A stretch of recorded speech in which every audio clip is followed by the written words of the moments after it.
What a beautiful day to be here in the beautiful city of Budapest. So great to be back among so many friends. I've been asked just to briefly to describe what is the conservative ideology. But I must say, there is no such thing. Conservatism is not an ideology, it's the very rejection of ideologies. As all ideologies share one desire, notably to liberate. Socialism seeks liberation from classes. Liberalism seeks liberation from the state, or even from culture, from history, from the human identity itself. But conservatism is not an idea to be applied. It's a way of life. It's love. Love for one's family, for one's country, for one's traditions, and to God and what has been granted to us.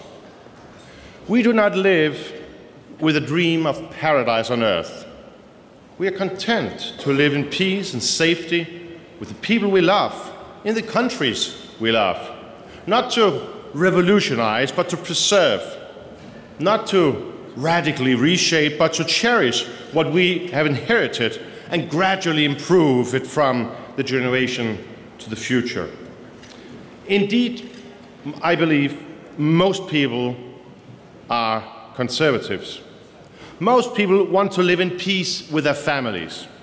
They want to have a fair democracy where they can make their voices heard. They seek prosperity through civil liberties like freedom of speech, the right to work and enterprise, and a government that they can trust. No sane person dreams of their children being used as experiments by radical left-wing ideologies who question even the existence of two sexes. No reasonable citizen wants their children indoctrinated in schools that the Soviet Union was a great success or that Israel is a genocidal state.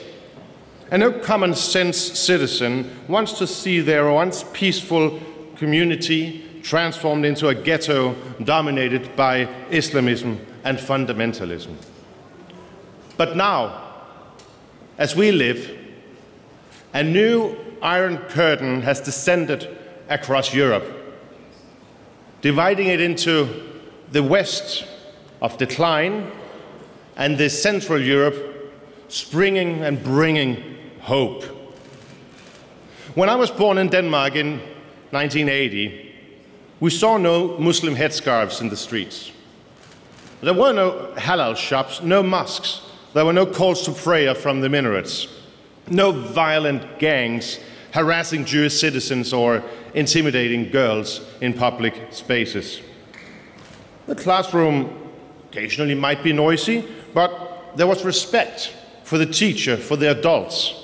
Authority was not oppressive, it was natural. Something and somebody that you would listen to. These times seem lost in many parts of Europe. But are they gone forever? Of course they are not. I believe the majority of Europeans share our understanding of the good life. They share our dreams for our families, for our countries, and they share our beliefs and our love for the European culture. But liberal and socialist elite have told them that such dreams are illegal. They mask their ideologies in the language of human rights, European law, and international regulation. But the truth is this: none of these so-called rights exist if the peoples of Europe do not consent. Because in the end, the peoples of Europe remain sovereign, independent, strong, and self-determined. Yet, we have been lulled into a slumber, a sleeping beauty sleep, unaware of our own power, unaware that we can actually simply say no. Now it's time to their reawakening. Now it's time to the reclaim of the right to self-govern. We must tell the elites, liberal and socialists alike, that they were wrong. They have no right to turn our nation states into multicultural experiments. They have no right to erase our Judeo-Christian heritage. They have no right to indoctrinate our children with their perverse identity policies. They have no right to the privilege of the state over hard-working people funding it. This trend, where unelected judges and bureaucrats, be in Strasbourg or in Brussels, impose political decisions under the guise of law, is profoundly anti-European. What could be more anti-European than removing fundamental questions like migration, family, social issues, and national identity from the very democratic arena, putting it into the hands of unelected judges in Strasbourg? That's not democracy. That's tyranny by regulation. And it's the vehicle by which the liberal socialist project marches on, disguised as law. But in fact, there is nothing more anti-European than them and the entire setup of the European Union. Europe was born with the Peace of Westphalia in 1648, the birth of the nation-state. Europe means diversity, local identities, cultural richness, rooted in a shared heritage stretching from antiquity through the Renaissance and to our modern democracy. That is Europe, not faceless bureaucrats, endless directives, cold civil servants or commissioners that nobody voted for and even fewer want to meet. The EU is not Europe. It's a distortion. It's a perversion of Europe's soul.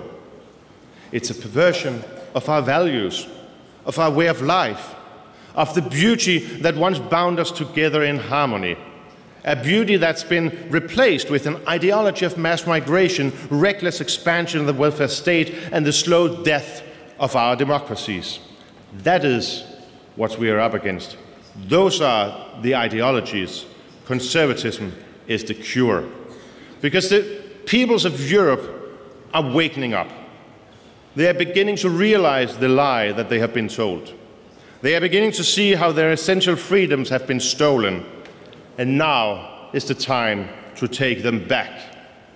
To reject the immoral elites of Brussels and Strasbourg. To insist on what is truly European, the rule of law, the democracy, the right to live free from their ideologies. To live with our families, with our friends, with our liberties, with our beliefs. That is Europe, and that is indeed conservatism. So now, fellow compatriots, let's take back what was stolen from us. Let's take back our countries. Let's take back our future together. Thank you.